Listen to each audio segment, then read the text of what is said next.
এই যে নবধারা সিডের হাইব্রিড তরমুজ বাংলা টাইগার, আমরা সরাসরি জমিতে আছি এখন। উনি ফলন উঠাইতেছে, তো উনি কৃষক ভাই আমার সঙ্গে আছে।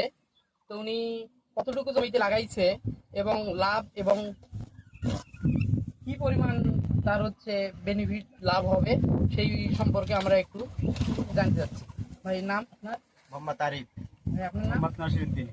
ওনারা মূলত দুজনেই পার্টনারশিপে এই তরমুজ ক্ষেত করেছে। তাহলে দুই ভাইয়ের মধ্যে দেখুন, এক ভাইয়ের কাছ থেকে আমি শুনতে যাচ্ছি এই তরমুজে সে কত লাখ টাকা বেনিফিটের আশা করতেছে। ভাই আরিফ ভাই? আমি মোট 340 শতাংশে জমি চাষ করছি, খরচ প্লাস 4 লাখ ওভার। উনি বলছে উনি প্রায়, কিন্তু বিক্রি আশা করা যায় যে 10 লাখ টাকার মতো বিক্রি করা যাবে। উনি আশা করতেছে এই জমিতে 10 লক্ষ টাকার একটা লাভ ওনার হবে। উনি কিন্তু লাগাইছে 3.5 একর জায়গা জমিতে এই যে নবধারা সিডের বাংলা টাইগার তরমুজ। উনি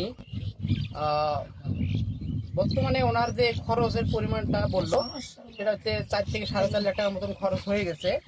তো উনি আশা করতেছে এই তরমুজ 10.5 লাখ টাকা থেকে 11 লক্ষ টাকা পর্যন্ত বিক্রি করতে পারবে।